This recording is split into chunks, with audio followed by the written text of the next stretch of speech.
You think I lost everything? No, you just gave me permission to destroy you. Strap yourself in, because what unfolded that night wasn't ordinary office drama or the petty squabbles of corporate politics. No, what happened bordered on apocalyptic, an implosion so spectacular it left scorch marks across the very foundation of the company I helped build. For 7 grueling years, Richardson Tech wasn't just my workplace. It was my second home, my proving ground, and in many ways my personal creation. I was the one who crafted the company's entire digital nervous system. The security layers, the server architecture, the routing protocols, the compliance infrastructure, all of it bore my fingerprints. Every late-night line of code, every bleary-eyed morning debugging session, every system audit that kept regulators pacified, that was me. I carried this company's technological skeleton on my back, piece by piece, until it could stand tall enough to call itself an industry contender. And it wasn't just a job, it was family. Marcus Richardson, the founder and CEO, wasn't just the man signing my checks. He was my father-in-law. I foolishly believed that marrying his daughter Emma meant I was part of something permanent, protected, enduring. That, being bound by blood, or at least by law, would give me a stake that no quarterly downturn or power struggle could touch. Turns out, when money and power are in the equation, family bonds dissolve faster than sugar in boiling water. The annual Christmas party was Marcus's favorite theater of control, and this one was no different. Held in the grand ballroom of a hotel that probably charged more per night than some employees made in a week, it reeked of curated extravagance. The room was a spectacle. Artificial snow pumped endlessly from hidden machines so that no one had to bother with actual December weather. A 20-foot Douglas fir, dragged halfway across the continent for the occasion, stood like a monument to excess, and a crystal chandelier glittered overhead, dangling like the sword of Damocles over the heads of 200 people, too dazzled or too scared to question the absurdity. Marcus thrived in this setting. This was his Colosseum, and we were his audience. He relished playing the part of benevolent emperor, doling out gifts, raises, and promotions like an Ivy League Santa Claus with a taste for drama and control. Emma looked breathtaking that night in her silver cocktail dress, the fabric catching the light every time she moved. She was laughing with her sister Katie by the dessert station, the glow of the twinkling lights framing them like they were stars of the evening. Katie, ever the showboat, threw her head back when she laughed, loud, theatrical, desperate to be seen. It was less a laugh and more a performance, as though she were constantly auditioning for some rom-com scene nobody had written yet. They were both nearing 30, but in that moment, giggling together, they seemed like teenagers discovering their charm for the first time. Then Marcus took the stage. His deep, commanding voice rolled over the room like thunder, demanding attention. "Ladies and gentlemen," he boomed as a jazz quartet dimmed their playing into silence, "tonight we celebrate another record-breaking year." The words echoed against the ballroom walls while a projector behind him displayed the Richardson Tech logo, decked out in festive red and green. Subtlety had never been part of Marcus's vocabulary. I clenched my glass tighter because I knew what was coming. That record-breaking year was built on my designs, my middleware, my systems architecture, my compliance frameworks. The hours I poured into this company would make a banker blush. My sacrifice bought this success, and here he was, standing at the helm, taking a bow for work he didn't understand and could never have executed. His voice could sell glaciers to penguins, and the crowd adored him for it. Then came the main performance. Katie was called to the stage, and Marcus unleashed his syrup-coated speech about family values. That phrase, family values, was his favorite shield and weapon. To him, it meant nothing more than being born into his bloodline and smiling pretty for the cameras. Katie ascended to the spotlight with a squeal so piercing it nearly cracked glass. She skipped, actually skipped, toward Marcus, as though she'd been handed a ticket to the prom of her dreams. The crowd erupted in applause, flashes from cameras exploding in every direction. Phones rose above heads to record the moment for Instagram and corporate newsletters alike. Katie opened the ribbon-wrap box with all the flair of a Broadway actress, gasping loudly at the sleek BMW key fob inside. The performance was flawless. Never mind the truth, that she'd been behind the wheel of luxury cars since she was 16. To the crowd, this was a story of merit rewarded. A hardworking young executive praised for her innovative thinking, promoted to vice president of marketing strategy. I almost choked on my drink. VP of marketing strategy. Katie, who had spent the last 6 months littering LinkedIn with motivational quotes and calling it market research. Katie, who thought pivot was a basketball move and synergy was a trendy exercise class. Yet here she was, elevated to senior leadership because she shared Marcus's DNA. Confetti cannons exploded like fireworks, showering the room with silver and gold. Streamers clung to tuxedos and dresses, landing in drinks and desserts. A piece shaped like a star floated down into my whiskey sour. I plucked it out and flicked it to the floor, where it joined thousands of others carpeting the marble in a glittering display of corporate theater. Across the ballroom, Emma's eyes found mine. She gave me that look, the one that was equal parts warning and plea. Don't ruin this moment. Don't embarrass me. Be happy for Katie. I raised my glass in a mock toast, forcing a smile. Because what else could I do? Stand up and announce that this record year was the direct result of my bloodshot eyes and empty coffee cups? Should I have unrolled my resume, recited the patents filed under my name, and reminded the crowd that Richardson Tech's technological backbone wouldn't exist without me? That's when Marcus looked at me, really looked at me. His smile curved slowly, spreading with the precision of oil slicking across water. It was carnivory, cold, calculated. And in that moment, I felt a chill settle into my gut, sharper than the Arctic air blasting from the overworked vents above. But wait, Marcus said, his tone slipping into the false charm of a game show host. There's one more gift to give tonight. The entire crowd turned their attention toward me. Conversation stopped mid-sentence. Even the servers, balancing silver trays of champagne and hors d'oeuvres, froze like statues sensing danger. The shift was palpable. 200 people collectively holding their breath, hungry for drama. Marcus raised a bag in his hand. Not a sleek ribbon-wrapped box like Katie's, but a plain shopping bag from a luxury retailer. The contrast was deliberate, and everyone saw it. "Come on up here, son," he called, his voice dripping with just enough mockery to make the word son cut through me like a blade. The walk to the stage felt endless, like moving through molasses. Whispers buzzed in the air around me, fragments of pity and anticipation. Poor guy. Finally! Saw it coming. Half the room knew exactly what was happening before I did, which should have been my first warning sign. This wasn't spontaneous. This spectacle had been rehearsed. When I reached the stage, Marcus extended the bag with a flourish. From the back of the room, it might have looked generous. Up close, it felt like a loaded weapon placed in my hands. "Go on," he urged, his smile never faltering, his eyes glinting with cruel delight. 200 pairs of eyes pressed in closer, eager, expectant, savoring the scene. They weren't watching a celebration. They were witnessing an execution dressed in glitter and champagne. Inside the bag, I found a crisp $2 bill resting neatly on top of black cotton folded with near-military precision. My hands moved slowly, almost ceremonially, as I lifted the shirt free and shook it loose. The fabric unfurled like a banner, revealing stark white block letters that screamed across the chest as though painted in neon. Recently unemployed. For a fraction of a second, the room went silent. And then it hit. The laughter started in the back corner, small and sharp, before rippling forward like a tidal wave gathering speed.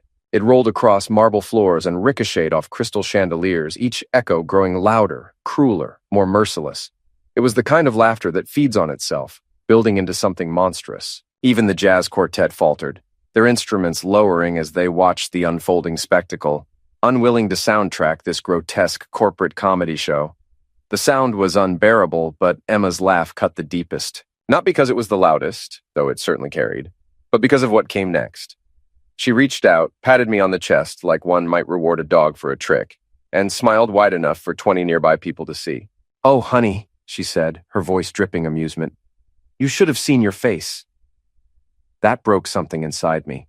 200 sets of eyes picked me apart like vultures circling a carcass, dissecting every twitch of my expression. Their laughter wasn't just noise. It was shattering glass, cutting sharp, lodging deep. Marcus stood on stage, his smile spreading with the calm triumph of a chess master who'd orchestrated this finale months in advance. Katie giggled behind her hand, clutching her new car keys as though the joke was just another punchline in her perfect evening. The smart move, the expected move, would have been to play along, toss out some quip, shrug it off, make a self-deprecating joke about finally having time for fishing, or how Emma wouldn't be able to complain about me working late anymore. Turn humiliation into crowd-pleasing humor, give them what they wanted, and limp away with whatever scraps of dignity were left. But I didn't give them that satisfaction. Instead, I folded the shirt with the same careful precision Marcus's assistants had probably used to stage this entire farce. I placed it back into the bag, closed the top slowly, and drew in a breath that burned like swallowing glass shards. "Thank you," I said. My voice carried just enough for the whole room to hear. Calm, even, sincere, almost too sincere. "This is exactly what I needed." The laughter stumbled. It didn't die completely, but it faltered, tripped on itself, confused. Marcus's smile flickered just for a second, like a faulty light switch sputtering in the dark, because my gratitude wasn't part of his script. He had planned for rage, humiliation, maybe tears. He hadn't planned for me to thank him. I turned and walked away, each step deliberate, the sound of my shoes striking marble louder than the applause for Katie had been. On the way out, I passed familiar faces frozen in awkward half gestures. Jin Park caught my eye and mouthed a quiet, "Sorry," and I believed him. His expression carried actual regret.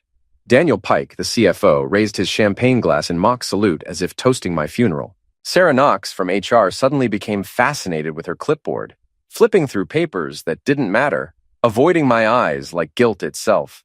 The valet station was blessedly quiet. A young kid, maybe 19, barely old enough to rent the tuxedo he was wearing, looked at me nervously as though afraid of being caught in a crossfire he didn't understand. "Sir," he asked, shifting awkwardly on polished shoes. "The gray sedan," I told him, handing over my ticket. "Take your time."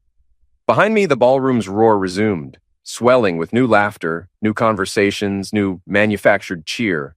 No one followed me, not Emma. She was too busy soaking in congratulations for her sister's promotion, sliding comfortably into her role as dutiful corporate wife. No one checked on me, no one asked questions. My downfall had already been swallowed by the party, digested by the machine of Richardson Tech's endless pageantry. But as I waited for my keys to jingle into my palm, something unexpected happened. I started smiling. It wasn't forced. It wasn't bitter. It was the kind of smile that comes when you know something the rest of the world doesn't. Because they thought this was the end of my story. They thought their public execution had buried me. What they couldn't possibly realize was that this was only the opening act. What Marcus Richardson was about to learn, what all of them were about to learn, was that their disposable son-in-law had been preparing his own endgame for a long, long time. For 18 months, I'd been quietly filing patents under my own name. Every submission was perfectly legal, perfectly documented, handled by the same intellectual property firm that managed Richardson's work. They kept clients sealed in separate silos to prevent conflicts of interest. Ironically, that very structure made my independence invisible. They had no clue about North Star Systems, the modest LLC I had registered in a forgotten part of town. From the outside, it looked like a failing startup, just a brick building with peeling paint, cracked asphalt in the parking lot, weeds pushing stubbornly through broken concrete. A flickering streetlight buzzed outside like it hadn't been replaced since the Clinton years. But behind those tired walls lived servers humming with quiet intensity, machinery that contained enough digital dynamite to gut Richardson Tech from the inside out. They didn't know about the back doors, what I called eliminate switches, that I had embedded in every mission-critical system. They looked like standard administrative pathways, the kind of thing any IT team would glance at and dismiss. But they were more than that. They were my insurance policy, hidden levers that gave me control if the company ever tried to cut me loose. Most importantly, they didn't know about the federal logistics contract, the golden prize Marcus flaunted as proof of Richardson Tech's rise into government contracting royalty. That contract depended entirely on my compliance audit engine, a system they were only borrowing on a temporary license. A license set to expire at midnight on December 31st. Unless Richardson met a series of strict payment and security requirements they had been casually ignoring for 6 months, the entire deal would collapse under its own weight. I had documented every violation with the precision of a lawyer building a case. That night, as I steered my sedan toward the shabby brick building I now thought of as headquarters, I felt alive in a way I hadn't in years. The glow of streetlights smeared across my windshield. My phone buzzed nonstop with texts from the party. Daniel Pike sending a martini emoji paired with a crying, laughing face. Sarah Knox's attempt at sympathy with a thinking of you message, and prayer hands, junior engineers sending variations of dude, brutal, or sorry, man. I silenced them all with one button press. Because I didn't need sympathy now. Where were these people when Marcus staged my public downfall? Where were they when I was being humiliated in front of 200 witnesses, their eyes locked on me, their mouths sealed shut? They were too worried about their own positions, their own survival, to speak up. Fine, let them laugh. Let them believe I was finished. By the time I was done, they would learn the truth. Marcus Richardson hadn't buried me that night. He had only given me the stage to prepare his ruin. At exactly midnight, I clicked send on the license termination email I'd been perfecting for months. Every word chosen for maximum legal impact and minimum emotional satisfaction. The subject line was beautifully bland. Notice of license termination due to covenant breach.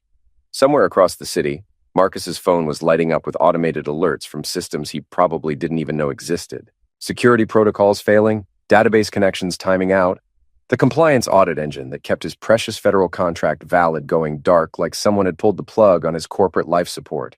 Miguel Santos from Tech Vantage Labs had been quietly recruiting me for months with offers that would make grown men weep. His text came through at 12:01 a.m. Weather looks clear. Our old college code phrase meaning all signatures were in place, legal documents filed, chess pieces positioned for checkmate. The beauty of being underestimated is that it gives you room to maneuver. While Marcus was busy playing CEO and Emma was shopping for designer handbags, I'd been building something they didn't even know existed. Something clean, something legal, something that would make tonight's party trick look like amateur hour. The next morning felt like Christmas, and the Super Bowl rolled into one beautiful, career-destroying package. Bloomberg ran breaking news before most people had their coffee. Richardson Tech facing compliance crisis following sudden software license revocations. Their stock was halted pending investigation into what federal officials described as potential non-compliance with security protocols required for government contracts. But wait, it got better. Harper Reid's investigative piece on Daniel Pike ran that same morning, front page of the business section. She'd been circling Daniel like a shark that smelled blood but couldn't locate the source. The documentation package I'd provided her was Christmas morning for investigative journalists. Travel expenses that would make Saudi princes blush. Vendor contracts with shell companies existing only on paper. Email chains showing Daniel pressuring suppliers into marketing rebates that looked suspiciously like kickbacks when you actually did the math. My personal favorite was his daughter's private school tuition being written off as executive education expenses, because apparently advanced finger painting at Manhattan Prep Academy was crucial to Richardson's corporate strategy. The Securities and Exchange Commission announced a preliminary inquiry within hours. Martha Stewart went to prison for less.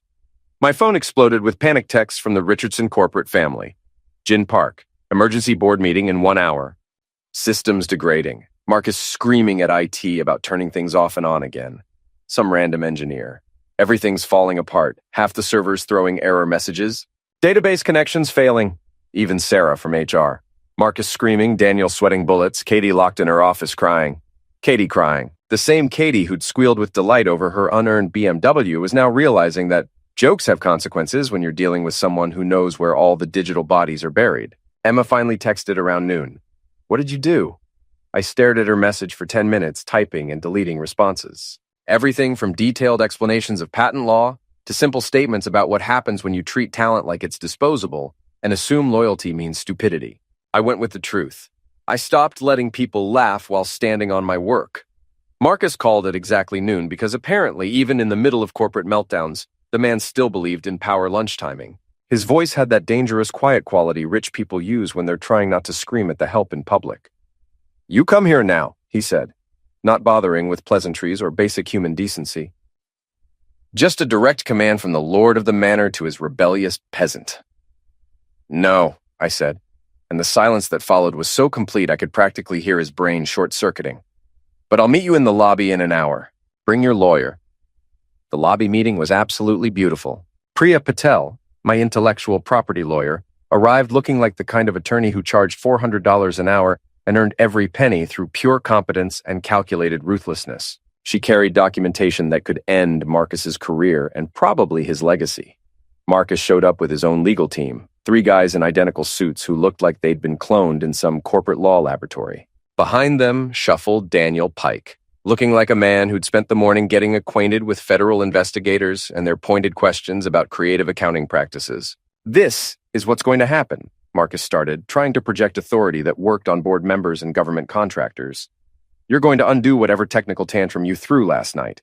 We'll pretend this never happened, and maybe we'll discuss bringing you back at reduced salary. Reduced salary. His entire company was circling the drain, Federal investigators were probably setting up camp in his CFO's office, and he was still trying to negotiate from a position of strength he absolutely didn't have.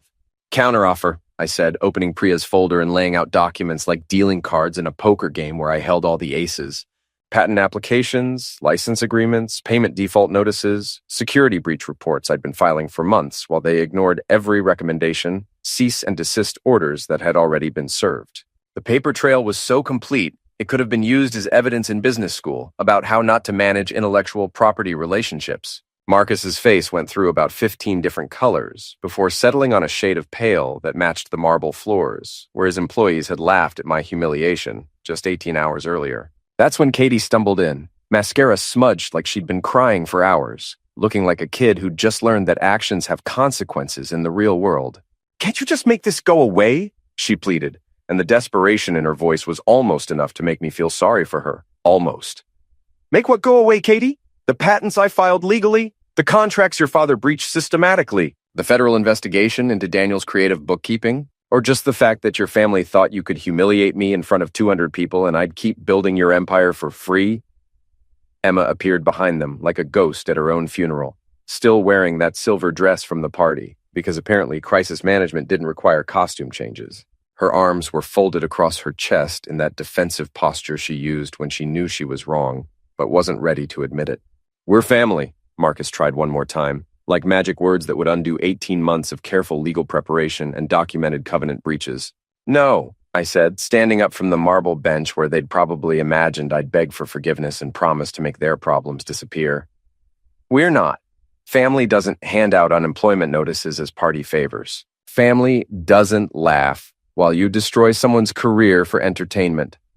I walked toward the exit while they stood there in their expensive clothes and inherited power, finally understanding that some bridges can't be rebuilt after you've burned them yourself with corporate napalm and public humiliation. Tech Vantage Labs turned out to be everything Richardson Tech pretended to be. Actual innovation instead of inherited mediocrity.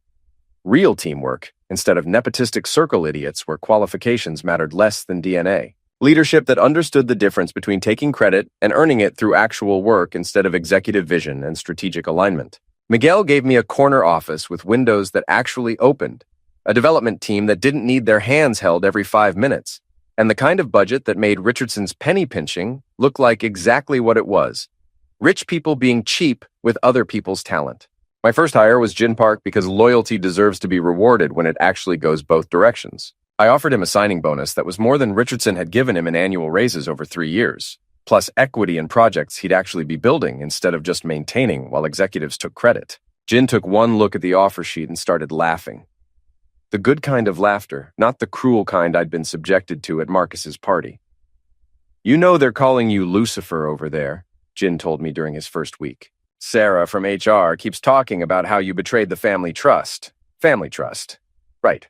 Because trusting your family not to publicly humiliate you was apparently too much to ask, but expecting you to keep building their empire after they treated you like garbage was just natural family dynamics. We started a helpline for smaller vendors who'd been getting squeezed by Daniel's kickback schemes, companies forced to choose between paying bribes disguised as marketing fees or losing their Richardson contracts entirely.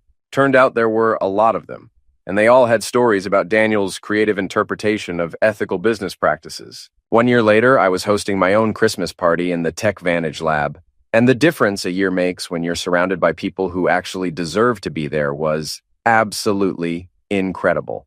Miguel brought his grandmother's tamale recipe, not some catered nonsense from a company that charged by the fancy napkin. Jen had somehow managed to rig the coffee machine to dispense hot chocolate because apparently being a networking genius also made you a beverage wizard. Priya showed up with champagne that cost more than most people's car payments. And Harper Reed brought her journalism award because she was genuinely proud of it and wanted to share the moment with people who'd helped make it possible. Even Mrs. Rossi from my apartment building's cafe had joined us, carrying a tray of her legendary cannoli and complaining in thick Brooklyn accent about how we were all too skinny. That's when the breaking news alert cut through our conversation like a knife through wrapping paper. Richardson Tech to be acquired in distress sale following year-long compliance crisis and federal investigation. Stock down 73% from pre-crisis highs. The room went quiet except for server hums and Miguel's barely suppressed snort of laughter. On screen, they were showing file footage of the Richardson building. Same glass tower where I'd spent 7 years building other people's dreams while they planned my destruction. Catastrophic dependency on revoked intellectual property licenses, the anchor was saying, reading from notes like delivering someone's obituary. Regulatory penalties have frozen the company's federal contracting pipeline, while ongoing SEC investigations into financial irregularities have spooked investors and triggered multiple shareholder lawsuits. My phone buzzed with a group text to the old Richardson family thread I'd forgotten to leave because, honestly, I'd been too busy succeeding to remember they existed. Marcus had written, "Turn on the news." I pictured them sitting in that marble atrium where they'd laughed at my expense 12 months ago. Same floor now, reflecting gray faces as they watched their empire get sold off piece by piece to pay for Marcus's mistakes and Daniel's legal fees. Same chandelier that had sparkled above their cruel laughter now lighting up their corporate funeral. The tiny $2 bill sat framed on my desk, Marcus's joke gift that had become my favorite reminder of exactly how much I was worth to people who thought net worth was the only worth that mattered. That wrinkled piece of legal tender had watched me build something real, something mine, something nobody could take away with a gift bag and a smirk. Miguel raised his champagne in a toast that felt nothing like Daniel Pike's mocking gesture from that awful night. To building things that last. Everyone clinked glasses while TV analysts dissected Richardson's collapse with surgical precision. Harper was grinning like she just won the lottery. You know what the best part is? They're using your patents as case studies in business schools now.